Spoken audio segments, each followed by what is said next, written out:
La caridad es una expresión de la vida cristiana y Cristo es la máxima expresión de esa caridad, pues ayuda a los necesitados.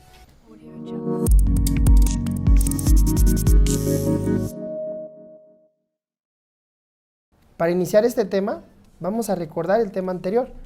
Pues recordemos la primer bienaventuranza que vemos en el tema de felices aquellos que tienen este encuentro con Dios.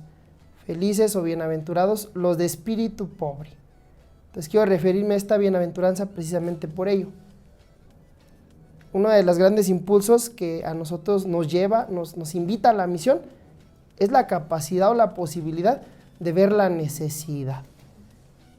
Cristo mismo, cuando viene al mundo, hay un grupo de personas que pueden recibirlo, a los que puede llegar Él, que nosotros conocemos o les llamamos los pobres de Yahvé, aquellas personas que en su necesidad fueron capaces de recibirle, porque estaban preparadas a recibir a este Cristo Mesías de acuerdo a la misión que Él iba a desempeñar, porque entendieron que el fundamento de Dios es ayudar a aquello que más está enraizado en lo profundo de nuestro ser, aquellas necesidades más profundas.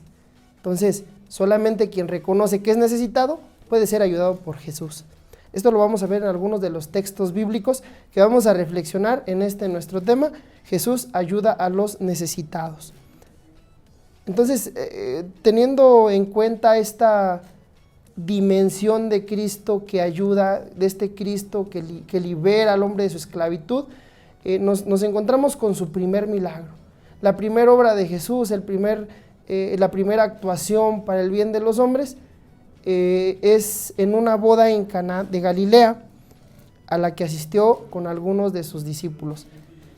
Ya como en el tema anterior vimos, había pasado por el desierto, como lo comentó el hermano en el tema anterior, pasó por el desierto, después del bautismo, pasó por el desierto, fue tentado y lleno del Espíritu Santo sale. Entonces, posterior a la unción del Espíritu, Él puede actuar, Él puede trabajar en bien de aquellos que le necesitan. Entonces Él asiste a esta boda, recordemos el texto, les doy la cita, si pueden seguirla en su Biblia, es el capítulo 2 del Evangelio de San Juan, versículos del 1 al 11. Hay algunos elementos que vale la pena destacar. Fue Jesús con sus discípulos, también su madre estaba allí y es la que percibe. María percibe la necesidad que se vivía en aquel momento porque faltaba el vino, que para la tradición judía es un elemento importante, signo de maldición si se acaba el vino incluso. Entonces, para evitar la humillación de aquellos esposos, para también incluso reconocer el valor del vino como un motivo de alegría, como un motivo de compartir, ella invita a su hijo: no tienen vino, se les ha terminado el vino. Entonces Jesús pregunta: ¿por qué me dices esto, mujer? Aún no ha llegado mi tiempo. Jesús reconoce con su palabra, Él lo dice: no ha llegado mi tiempo. Él reconoce que no era el momento de obrar milagros, dada las circunstancias. María ya no pregunta más a Jesús, se dirige a los que sirven, se dirige a aquellos que están en el servicio de las mesas en aquella boda. Y las palabras de María son muy sencillas, muy breves. Hagan todo lo que Él les diga.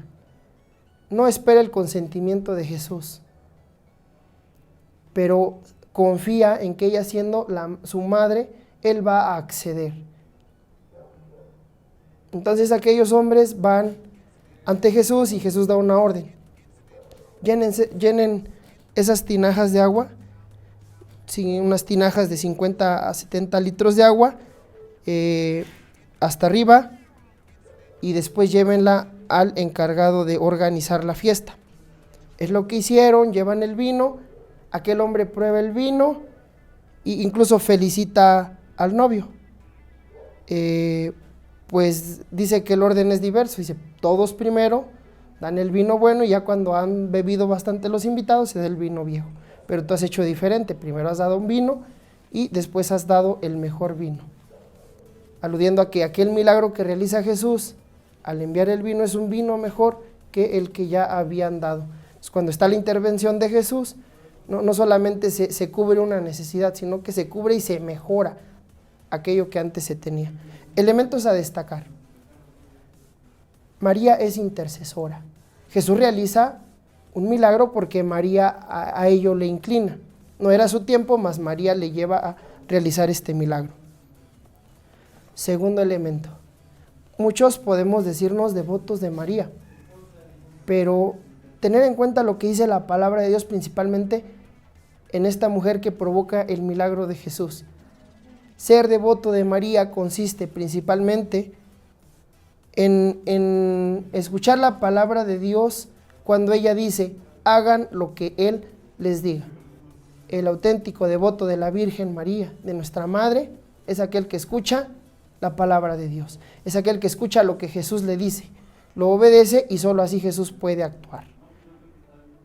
Después de este milagro de las bodas de Caná, vamos a pasar a otro también que es muy significativo, donde vamos a resaltar la dimensión de un Jesús que actúa de manera espontánea, pero con gran despliegue de su poder. Esto lo podemos encontrar en el Evangelio de San Mateo, es el capítulo 8, versículos 23 al 27. Es sobre la tempestad. Situados en el Evangelio de San Mateo, capítulo 8, versículo 23, vamos a proclamar. Jesús subió a la barca y sus discípulos lo acompañaron. En eso se desató sobre el lago una tormenta tan fuerte que las olas cubrían la barca, pero Jesús se había dormido.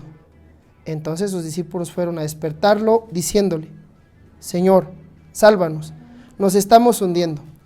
Él les contestó, ¿por qué tanto miedo? ¿Qué poca fe tienen ustedes?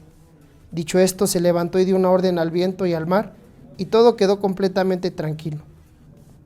Ellos admirados se preguntaban, pues ¿quién será este que hasta los vientos y el mar lo obedecen?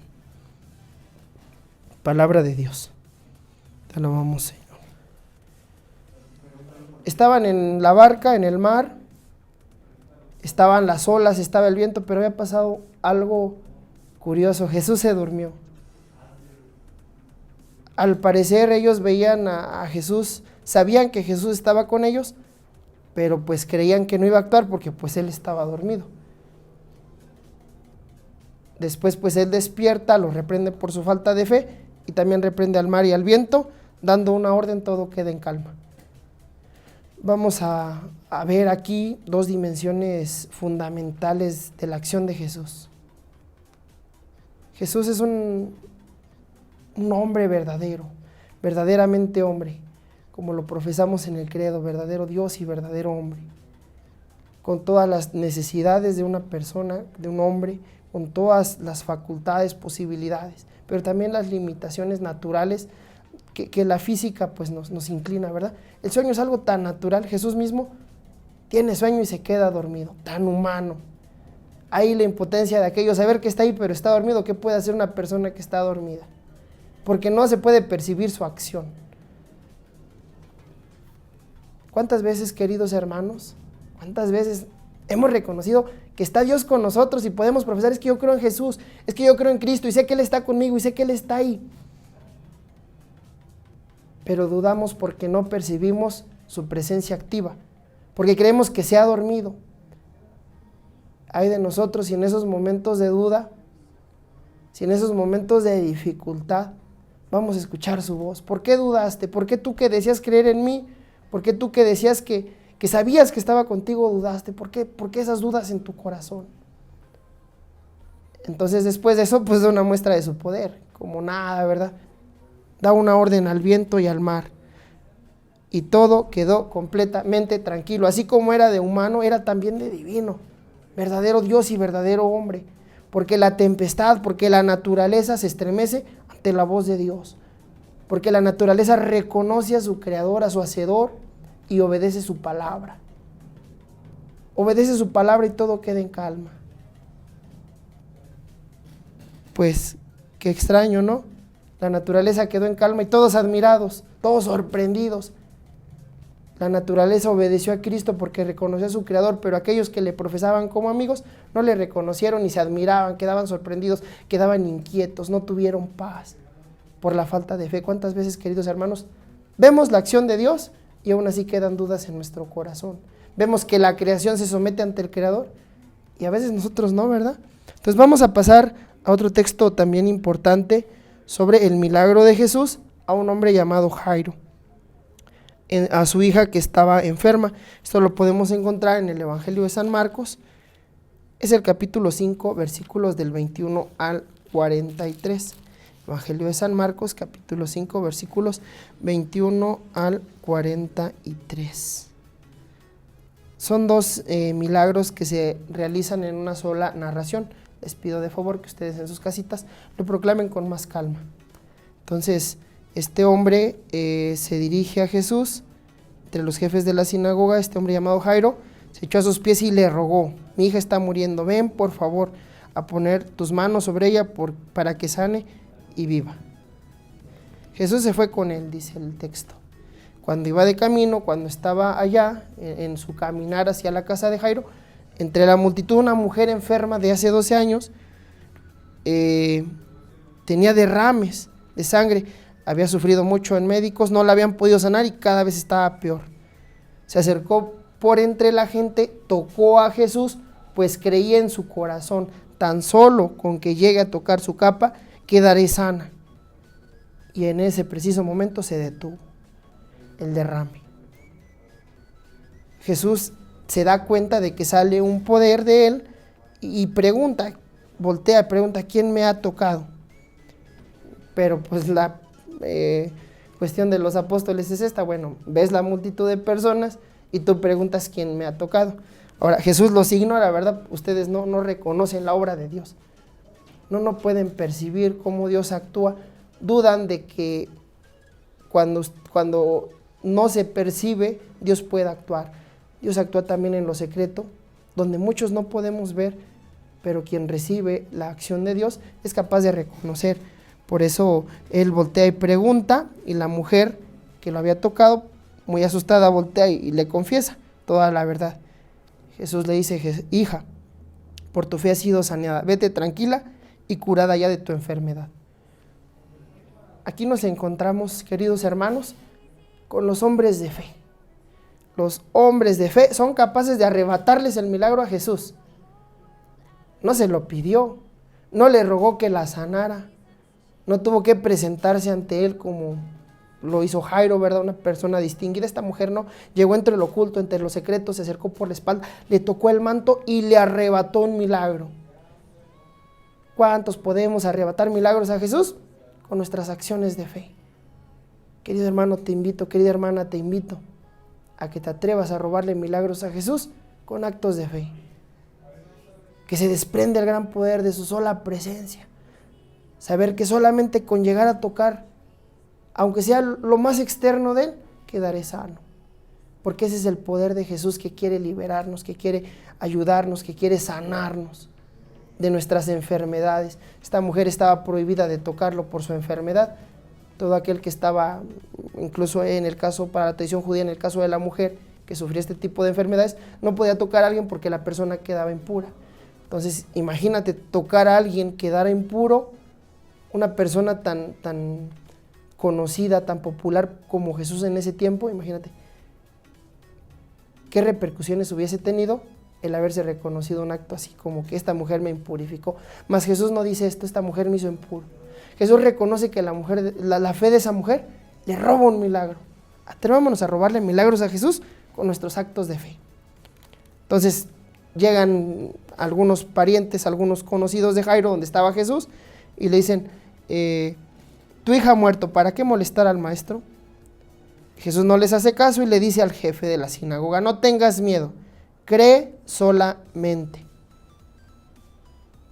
Entonces, este hombre contempló el milagro, se dio cuenta que alguien había sido sanado y Jesús le dice: tú cree solamente. Primero le señala a la mujer: tú te robaste el milagro, te lo llevaste por tu fe. Y después se dirige a Jairo: tú crees solamente. Fundamento para obtener los milagros del buen Dios es la fe. Tener fe nos ayuda a mover a la acción a Jesús. Entonces llega a donde estaba la niña, la toma de la mano y le dice Talita cum, que significa muchacha, a ti te digo, levántate. La muchacha de inmediato se levantó, tenía 12 años, y se echó a andar y la gente se quedó muy admirada. ¿Cuántos jóvenes como esta muchacha? ¿Cuántos jóvenes, señoritas, jóvenes varones, estamos como muertos?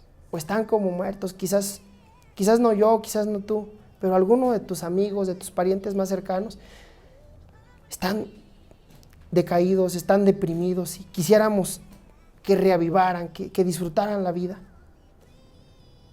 Pero al parecer ya no hay otra salida. Ella no pidió el milagro, querido hermano. Lo pidió su papá, lo pidió su pariente, lo pidió un ser que le amaba. ¿Cuántos de nosotros que sabemos amar a nuestros familiares y seres queridos somos capaces de llevarles a Jesús para que Jesús les sane con una palabra? A ti te digo, levántate. No es que no tengan la fortaleza para levantarse, o no es que no tengamos la fortaleza para levantarnos. Nosotros muchas veces lo que necesitamos es que alguien nos tenga fe, se acerque a nosotros y nos diga, levántate.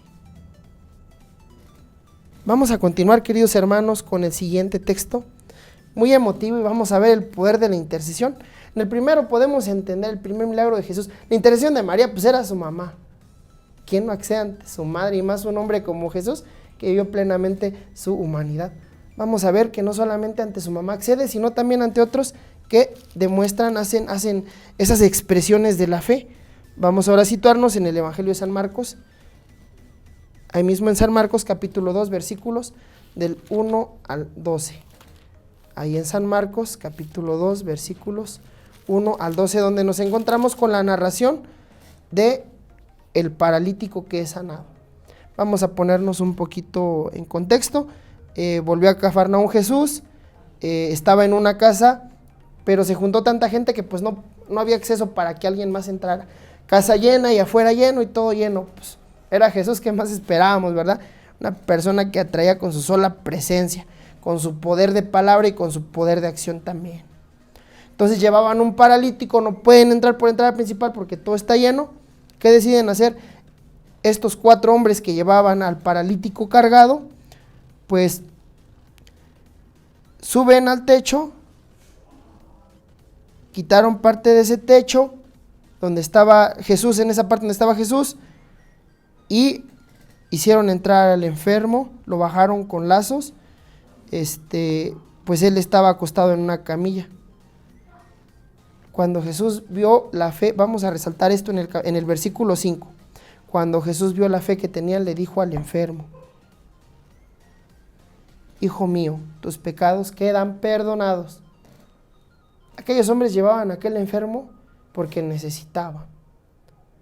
Percibían que su hermano no podía ir solo ante Jesús, por eso le apoyaban. Mas no sabían cuál era su carencia más profunda, cuál era su necesidad más profunda ante la enfermedad física. Pero Jesús no solamente sana cuerpos, sino que también sana espíritus.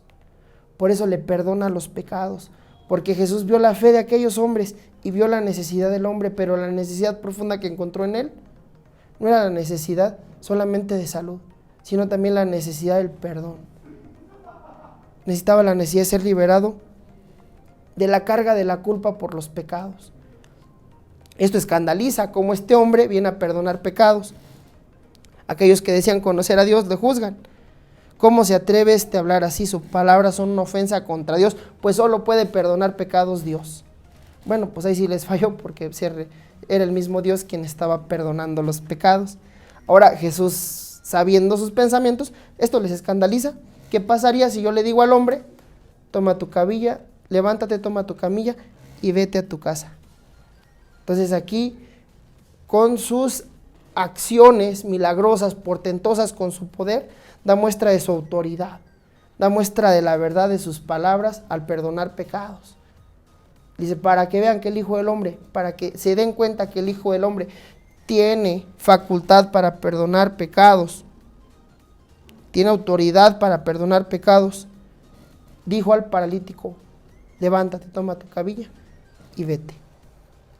El poder de la intercesión, queridos hermanos, este hombre no llegó solo simplemente porque no podía, o quizás porque no quería, pero fue llevado por 4 sujetos. Y Jesús vio la fe de esos hombres para perdonar sus pecados. ¿Cuántas personas cercanas, afines a nosotros, que necesitan, que sufren, que están tristes, pueden ser rescatadas porque por nuestra fe los acercamos a Dios? ¿Cuántas personas allá afuera, querido hermano, querida hermana, podemos confiar en que mi salvación es mía y nada más? Pero ¿cuántos de aquellos pueden ser salvados por nuestra acción? Millennials Mission, te invito. Esa es la misión, llevar a aquellos que están incapacitados, imposibilitados o indecisos para acercarse a Jesús, para que con nuestra fe los acercamos y Jesús perdone sus pecados. Vemos estas dimensiones de Jesús, que da órdenes a la tempestad, que da órdenes a la marea, al viento, cállate, y todo se detiene. Vemos esa dimensión de ese poder, que la naturaleza se somete ante su hacedor, pero también vemos la dimensión de la vida que le obedece. Talita cum. Decían que la niña había muerto, pero Jesús dice unas palabras. Talita cum, levántate, porque a Jesús la muerte le obedece. También vemos no solamente esa dimensión de su poder divino, sino también su presencia tan humana. Se quedó dormido Jesús, tuvo sentimientos de hijo, obedeció a su madre, tuvo sentimientos de percibir la acción de otros para perdonar y sanar a un enfermo, tuvo misericordia y captó la fe de todos. Entonces, querido hermano, querida hermana, a ti te invito. Solamente Jesús puede sanar a aquel que es necesitado. Y los pobres de Yahvé fue a los que él pudo llegar, fueron los que le pudieron conocer, porque su corazón estaba preparado. Si reconozco mis necesidades, Jesús puede llegar a mi vida. Listos para la misión, reconociendo con corazón humilde nuestras necesidades para que Jesús las sane, y también mi colaboración para sanar las necesidades de aquel hermano que se encuentra alejado. Dios les bendiga y todos listos para la misión. Hasta luego.